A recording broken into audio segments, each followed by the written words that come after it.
AP CM Chandrababu ఇవాళ రెండో రోజు జిల్లా కలెక్టర్లతో సమావేశం కానున్నారు. తొలి రోజు కలెక్టర్ల కాన్ఫరెన్స్ లో స్వచ్ఛంద పాలనలో సాంకేతిక వినియోగం, సచివాలయ సిబ్బంది సర్దుబాటు, కౌలు రైతుల సమస్యలపై పలు కీలక ఆదేశాలు, సూచనలు జారీ చేశారు. ఇక ఈ రోజు వైద్య ఆరోగ్య శాఖ ప్రత్యేక ప్రజెంటేషన్, విద్యా ఉపాధి అవకాశాలపై చర్చించనున్నారు. అదేవిధంగా సాయంత్రం జిల్లా కలెక్టర్లు, ఎస్పీలతో శాంతి భద్రతలపై ప్రత్యేక సమీక్ష చేపట్టనున్నారు. కోర్టు కేసులు, న్యాయశాఖ పరిధిలోని అంశాలపై కూడా చర్చించనున్నారు.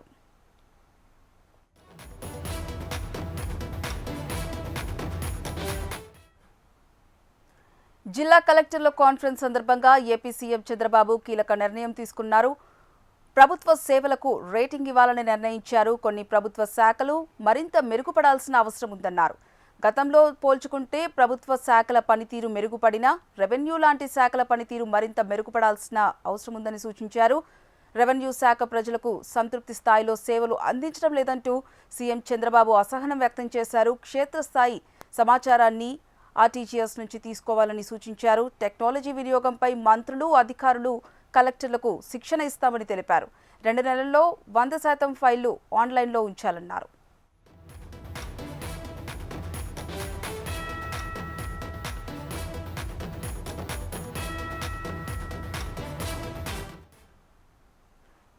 ఏపీ సీఎం చంద్రబాబు రెండో రోజు కలెక్టర్ల సమావేశానికి సంబంధించి మరింత సమాచారం మా ఏపీ బ్యూరో చీఫ్ హరికిషన్ అందిస్తారు. హరికిషన్, ఈరోజు వరుసగా రెండో రోజు చంద్రబాబు కలెక్టర్లతో సమావేశం కానున్నారు. సో ఈ రోజు ఏ అంశాలపై చర్చించే అవకాశం ఉంది? హరిప్రియ, రాష్ట్ర పరిపాలనలో కీలకమైనటువంటి జిల్లా కలెక్టర్లతో రెండో రోజు సమావేశం అమరావతిలో కొనసాగుతుంది. సచివాలయంలోని 5వ బ్లాక్ లో ఈ సమావేశం అయితే 2 రోజులు కొనసాగుతుంది. మొదటి రోజు ప్రధానంగా పరిపాలన అంశాలు, అలాగే అభివృద్ధి కార్యక్రమాలు, అలాగే కలెక్టర్ల పనితీరు, వారు ఏ రకంగా ప్రవర్తించాలి అన్న దానిపైన కూడా పూర్తి స్థాయిలో ముఖ్యమంత్రి అయితే దశ నిర్దేశం చేయడం జరిగింది. ప్రధానంగా రాష్ట్రంలో 7 జిల్లాలకు సంబంధించి కలెక్టర్లు చాలా వరకు కూడా నూతనంగా ఇన్నోవేటివ్ గా ఆలోచిస్తున్నారు. అలాగే ప్రజలకు సంక్షేమ పథకాలు అందించడంతో పాటు ప్రభుత్వ పథకాలను అభివృద్ధిని తీసుకువెళ్ళేటువంటి ప్రయత్నం చేస్తున్నారు. సో అందరూ కూడా దానికి ఆదర్శంగా తీసుకోవాలి. అలాగే 28 జిల్లాలకు సంబంధించినటువంటి కలెక్టర్లు కూడా పూర్తి స్థాయిలో దృష్టి సాధించాలి. ఖచ్చితంగా నెక్స్ట్ సమావేశానికల్లా వాళ్ళు కూడా ఒక ఇన్నోవేటివ్ ఐడియాస్ తో రావాలి. అందరూ కూడా ఇక్కడ వారి ఆలోచనలన్నింటినీ కూడా పంచుకోవాలని చెప్పేసి కూడా ముఖ్యమంత్రి నిర్ణయితే సూచించడం జరిగింది. ఇంకా రెండో రోజు విషయానికి వచ్చేసరికి మనకు ఒకసారి ప్రజలకు నేరుగా ఉపయోగపడేటువంటి సంక్షేమ కార్యక్రమాలు ఏ రకంగా ప్రజలకి మరింతగా తీసుకువెళ్ళాలి, అలాగే ప్రజారోగ్యం ఏ రకంగా ఉంది, అలాగే వీటితో పాటు అత్యంత కీలకమైనటువంటి రక్షణకు సంబంధించి అంటే రాష్ట్రంలో శాంతి భద్రతల వ్యవహారం ఏ రకంగా ఉంది, ప్రస్తుతం అంటే కల్తీకి సంబంధించినటువంటి పాలు అయితేనేమి, అలాగే డైరీ కేసులు అయితేనేమి, సో వీటన్నిటికి సంబంధించి కూడా కీలకమైనటువంటి చర్చ ఈ రోజు సాగబోతున్నటువంటి పరిస్థితి ఉంది. మధ్యాహ్నం వరకు కూడా కలెక్టర్లకు సంబంధించినటువంటి సమావేశం, మధ్యాహ్నం తర్వాత ఎవరైతే జిల్లాలకు సంబంధించినటువంటి ఎస్పీలు కూడా ఈ సమావేశంలో పాల్గొంటారు. వారి సంబంధించి జిల్లాలో ఏమేమి కార్యక్రమాలు నిర్వహిస్తున్నారు, నేర నియంత్రణకు ఎటువంటి చర్యలు తీసుకుంటున్నారు, గత సమావేశంలో ఏ రకంగా ఉన్నాయి, వాటి ప్రభావం ప్రస్తుతం ఏ రకంగా ఉంది అన్న దానికి సంబంధించి కూడా ముఖ్యమంత్రి అయితే వారు కంప్లీట్ గా కూడా ఒక నివేదిక ఇవ్వబోతున్నటువంటి ఉంది. ముఖ్యంగా ఎందుకంటే ప్రతి ఎన్నికల సమయంలో ప్రకటించేటువంటి సూపర్ 6 పథకాలకు సంబంధించినటువంటి అమలు, అలాగే అవి ఎంతవరకు ప్రజలకు చేరుతున్నాయి, సో వాటికి సంబంధించి మరింతగా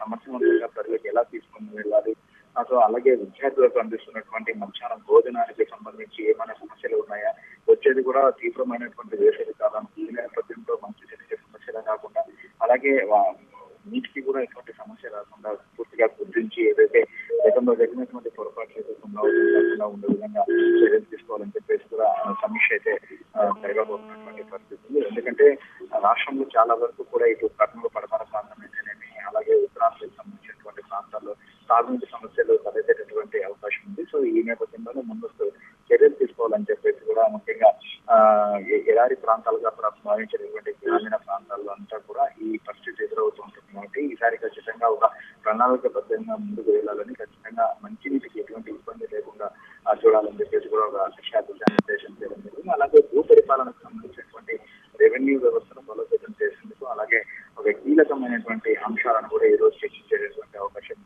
లేకపోలేదు. ముఖ్యంగా వివాదాల పరిష్కారం కోసం, అలాగే ప్రభుత్వ భూముల రక్షణ కోసం రెవెన్యూ రాబడుల పెంపు వంటి అంశాలకు సంబంధించి జిల్లా వారీగా అయితే ఈరోజు సమీక్ష అయితే సాగబోతున్నటువంటి పరిస్థితి ఉంది. ముఖ్యంగా విద్యా రంగంలో కూడా జరుగుతున్నటువంటి సంస్థలకు సంబంధించి కూడా ఈరోజు అయితే సమీక్ష సమావేశం జరగబోతుంది. ముఖ్యంగా ఏదైతే సాయంత్రం నుంచి కూడా జిల్లా ఎస్పీలు కూడా పాల్గొంటారు. శాంతి భద్రతలకు సంబంధించి ఆ జిల్లాలో తీసుకున్నటువంటి చర్యలపైన పూర్తిగా కూడా నివేదించబోతున్నారు. మనం చూసాం ఇటీవల పాలకు సంబంధించినటువంటి రాజమండ్రిలో ఏదైతే వ్యవహారం కొనసాగిందో కల్తీకి గురయ్యి చాలా వరకు నుంచి బాధపడ్డారు. అలాగే రక్షణకు సంబంధించి కూడా చాలా కీలకమైనటువంటి అంశాలకు సంబంధించి చర్చించబోతున్నారు.